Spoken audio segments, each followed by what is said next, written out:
ഇതുപോലെ വെണ്ടയ്ക്ക ഉണ്ടാക്കിയിട്ടെടുക്കുകയാണെങ്കിൽ നമുക്ക് ചോറിലോട്ട് കഴിക്കാൻ പിന്നെ ഒരു പപ്പടത്തിൻ്റെ ആവശ്യം പോലുമില്ല.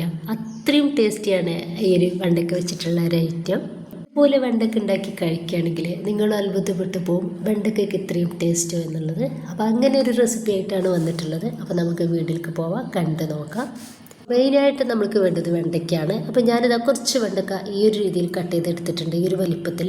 അതിലേക്ക് ഒരു മീഡിയം സൈസുള്ള സവോള നന്നായിട്ട് അരച്ചെടുത്തിട്ടുണ്ട്, ഞാൻ ഇട്ടെടുത്തിട്ടുള്ളത്. അതിനിപ്പോൾ ഇതാ 2-3 വെളുത്തുള്ളിയുടെ അല്ല് ഒന്ന് ചതച്ചെടുത്തിട്ടുണ്ട്, അതുകൂടി ഇതിലേക്ക് ചേർക്കുകയാണ്. ഇനിയിപ്പോൾ ഇതിലോട്ട് 1/2 ടീസ്പൂണ് മഞ്ഞൾപ്പൊടിയാണ് ഇട്ടെടുക്കുന്നത്.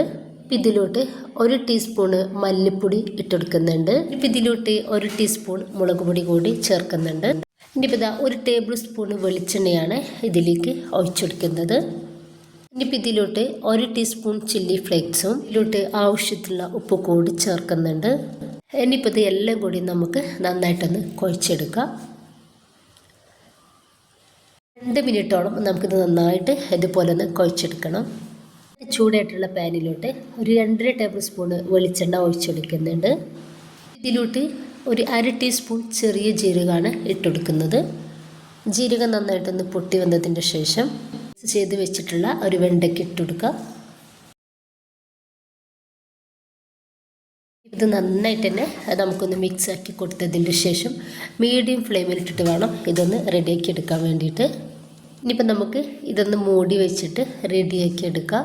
ഇടയ്ക്കെടുത്തിട്ട് ഇതുപോലൊന്ന് ഇളക്കി കൊടുക്കാൻ വേണ്ടിയിട്ട് മറക്കേണ്ട.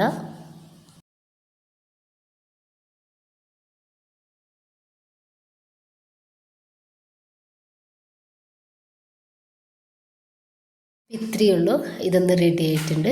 അപ്പോൾ നമുക്ക് ഈ ചോറിൻ്റെ കൂടെ കഴിക്കാൻ വേണ്ടിയിട്ട് ഇത് മാത്രം മതി, വേറെ ഒന്നിൻ്റെയും നമുക്ക് ഇതിലോട്ട് ആവശ്യമായിട്ടില്ല. അപ്പോൾ എല്ലാവരും ട്രൈ ചെയ്ത് നോക്കുക. ഇഷ്ടമായിട്ടുണ്ടെങ്കിൽ നിങ്ങളുടെ എല്ലാ സപ്പോർട്ടും ഉണ്ടാവുക ഇൻഷാ അല്ലാഹ്. ഓക്കെ.